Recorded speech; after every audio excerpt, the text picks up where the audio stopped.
did it happen to him? He was not a good worker, he was a tremendous worker. He suspended disbelief so well that he died for it. He died for it. That's how ridiculous that got down there in that area at that time. I have never been back to that area since that date, and I have no intention of going. I have great respect for Carlos Colon, but I don't have respect for their country's rules and regulations and way they treat people that have done the wrong things and how they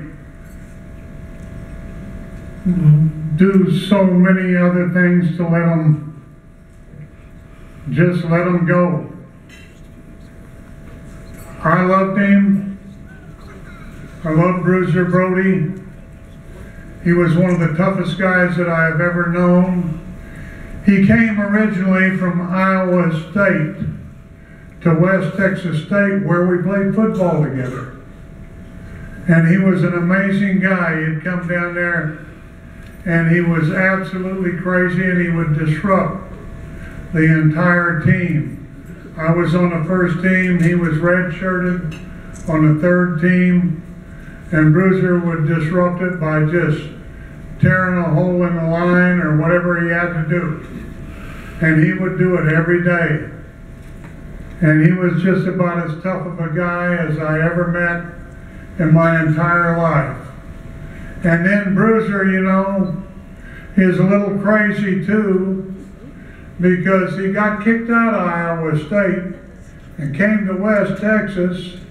And then he was down at West Texas, and one night he came into the dormitory, the athletes' dormitory, and he decided he was going to get an axe and cut down a cherry tree in the front yard of the dormitory. So he got the axe, and he took it out there and he chopped the entire cherry tree down. Then he went back to his room and nobody saw him. Nobody knew it was Bruiser Brody. The coach next day came out to a team meeting and he said, "I want to know who cut down that cherry tree." And I guess Bruiser Brody thought he was George Washington or something, and he was never going to tell a lie, but he said, coach, he says, "I chopped down that cherry tree." And the coach said, "All right, Bruiser, you're going to have to leave us then." And that was the end of Bruiser Brody at West Texas State University. But I'm going to tell you something else. You know where he showed up next? Where does Bruiser Brody show up next? I haven't seen Bruiser Brody in all of this time, and all of a sudden, he appears. Where does he appear? He appears in Odessa, Texas.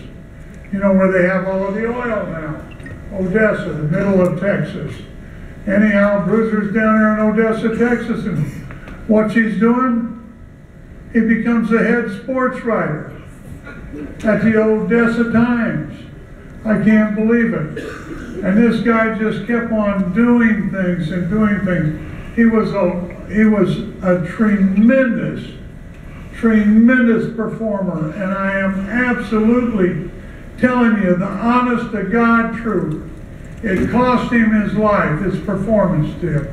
He went ahead and he performed so well and so believable. And I'll tell you what, there's two people that I admire in the business, that I love, that I thought were great performers, in-ring wrestlers. That was Johnny Valentine and Bruiser Brody. Why? Because they not only suspended our belief, and they not only suspended the fans' belief, but they suspended the wrestlers' beliefs too. These guys were the greatest. And believe me, they weren't Circus Olay. They were wrestlers. And you guys all follow me on that. And I love that guy. I love him with all of my heart. I love him with all of my heart. And I have never been back, and I will never go ahead and go back for those people. I will not go back, and they are not at fault, but it's just something in my heart that I can't do. And I thank you, people, and I thank you for even remembering, because it's been a long time, and that boy was a great in-ring performer. He drew so much money in Japan. Dick Fire is sitting right out there, right there. And he'll tell you the same damn thing. The guy drew money because of his belief ability, and because his ability to convince us all that everything is real. And he did that. Thank you. You know, before we bring up Barbara Goodish, his wife and everything, they have a video that everybody should watch here about Frank.